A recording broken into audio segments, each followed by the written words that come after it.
Herkese salam. Bugün sizlerle əmlak vergisi haqqında məlumat bölüşəcəm. İlk növbədə gəlin görək əmlak vergisi nədir, vergi ödəyiciləri kimlərdir və necə hesablanır. Əmlak vergisi vergi məcəlləsinin 196-cı maddəsinə əsasən müəssisələr və fərdi sahibkarların tabeliyində olan əsas vəsaitlərinə, rezident və qeyri-rezident fiziki şəxslərin Azərbaycanda yerləşən tikililərinə, həmçinin istifadə olunub-olunmamasından asılı olmayaraq su və hava nəqliyyat vasitələrinə görə dövlət büdcəsinə, həmçinin bələdiyyə büdcəsinə ödənilən illik vergidir. Niyə iki büdcəyə ödəmədən danışıram? Bunu izahımın gedişatında daha dəqiq bildirəcəm. Ümumiyyətcə, əmlak vergisinin hesablanmasında bir neçə üsuldan istifadə olunur. Bu, müəssisə və fərdi sahibkarlarda fərqlidir. Fiziki şəxslərin yaşayış, qeyri-yaşayış sahələrində fərqli, mühərriki olan, olmayan su və hava nəqliyyat vasitələrində isə fərqli hesablanır.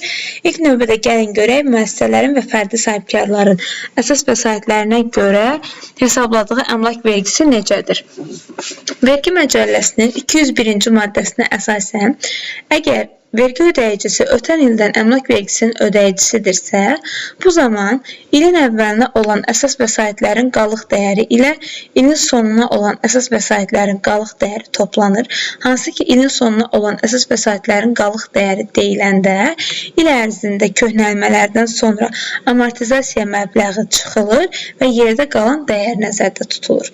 Həmin bu iki dəyər toplanır, ilin əvvəlinə və sonuna olan dəyər ikiyə bölünür, orta illik qalıq dəyəri aşkar edilir və sonra isə həmin məbləği 1%-ə vurmaqla illik dövlət büdcəsinə ödənilən əmlak vergisinin məbləği müəyyən edirik. Qeyd etdiyim kimi əvvəldə də əmlak vergisini müəssisələr və fərdi sahibkarlar dövlət büdcəsinə ödəyir. Fiziki və qeyri-rezident şəxslər isə öz yaşayış sahəsinə görə əmlak vergisini bələdiyyələrin büdcəsinə ödəyir. Daha sonra gəlin məsələdə buna daha dəqiq şəkildə baxaq. Həmçinin vergi məcəlləsinin 201-ci maddəsinə əsasən, əgər vergi ödəyicisi ötən ildən əmlak vergisinin ödəyicisidirsə, bu zaman ötən il ödədiyi məbləğin 20% həcmində hər rübdə cari ödəmələr həyata keçirilir. Hansı ki, bu 4 rüb ərzində ödənən məbləğ toplanır və ilin sonunda ödəniləcək məbləğdən azaldılır. Məsələdə gəlin daha dəqiq şəkildə baxaq. Müəssisə 2023-cü ildə büdcəyə 5000 manat əmlak vergisi hesablayıb ödəmişdir. Və müəssisənin əmlak vergisi ödənəndən sonra əsas vəsaitlərin 2024-cü ilin əvvəlinə qalıq dəyəri 600.000 manat, ilin sonuna isə 500.000 manatdır. Bu zaman biz düsturumuza əsasən ilin əvvəlinə olan 600.000 manat ilə ilin sonuna olan 500.000 manatı toplayırıq, 2-yə bölürük və daha sonra 1%-ə vurmaqla ödəyəcəyimiz əmlak vergisinin məbləğini müəyyən edirik. Və 5500 manat bizim il ərzində dövlət büdcəsinə ödəməli olduğumuz əmlak vergisi var. Lakin biz artıq dövlət büdcəsinə müəyyən bir vergi ödəmişik. Gəlin görək onu necə ödəmişik. Dediyimiz kimi ilin əvvəlində 5000 manat artıq ötən ildə ödədiyimiz bir məbləğ var idi. Bu məbləği 20%-ni tapırıq və 1000 manat hər 4 rübdə də 1000 manat şəklində ödəmə etmişik və sonda 1000-i vururuq 4-ə, müəyyən edirik ki, bizim ilin sonunda dövlət büdcəsinə ödədiyimiz 4000 manatlıq bir ödəmə mövcuddur. Buna görə də ödəməli olduğumuz 5500 manatdan çıxırıq artıq ödədiyimiz 4000 manatı və yerdə bizim dövlət qarşısında 1500 manat öhdəliyimiz qalır. Bunu da təbii ki, ödəyirik. İkinci bir məsələ, müəssisə və fərdi sahibkar əgər yeni yaradılıbsa və yaxud da ləğv edilirsə necə hesablayırıq? Gəlin baxaq. Müəssisə yeni yaradılırsa, bu zaman biz dövrün əvvəlinə olan əsas vəsaitin qalıq dəyəri ilə dövrün sonuna olan əsas vəsaitin qalıq dəyərini toplayırıq, həmin məbləği 24-ə bölürük və daha sonra yaradıldığı ay istisna olmaqla digər ayların son sayına vururuq. Məsələdə gəlin daha geniş baxaq. Cari ilin yanvar ayında yaradılan müəssisənin əsas vəsaitlərinin dəyəri 40.000 manatdır. İlin sonuna isə 35.000 manat olmuşdur. Bu zaman bizim ödəməli olduğumuz əmlak vergisi necə hesablanacaq?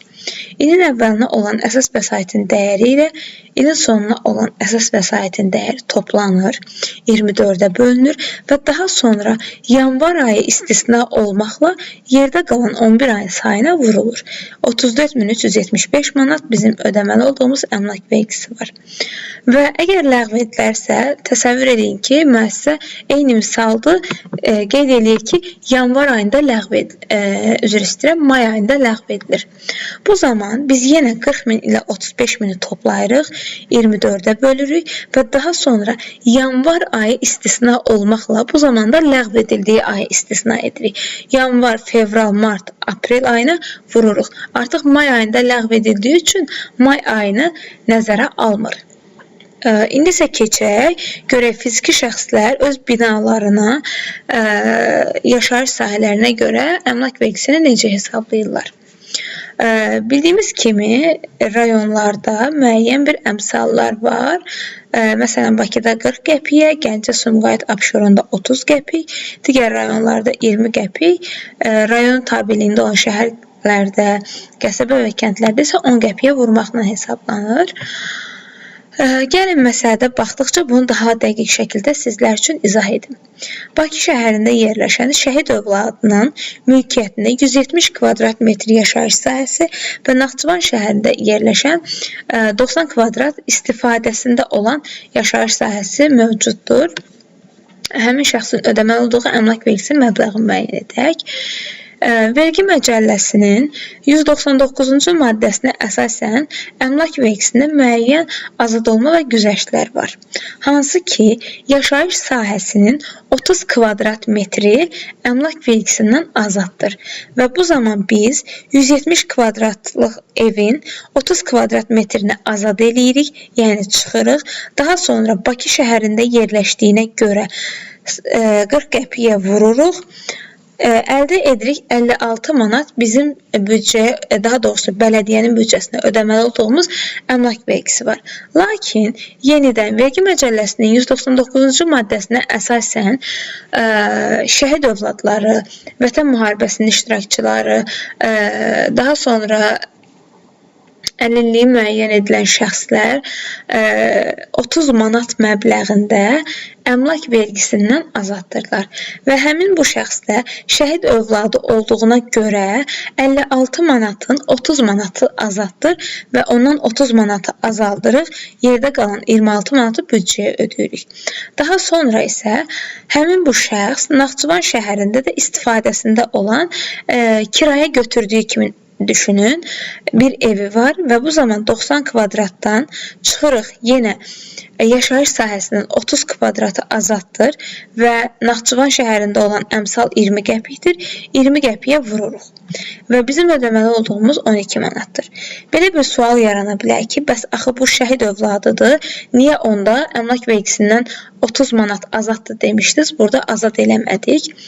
Yenə vergi məcəlləsinin 199-cu maddəsinə əsasən şəxslər, hansı ki, şəhid övladları olsun, bu azad olunmanın tətbiq edildiyi şəxslərə aiddir bu azad olma qərarı. Yalnız həmin yaşayış sahəsi mülkiyyətindədirsə 30 manatdan azaddır. Əgər bu onun istifadəsindədirsə, bu zaman heç bir güzəşt tətbiq edilmir. Azad olunma 30 kvadrat bütün ixtiyarında olan yaşayış sahələrinə aiddir. Amma hesablanan əmlak vergisindən 30 manatın azad olması isə sadəcə bir dəfə mülkiyyətində olan evə tətbiq edilir.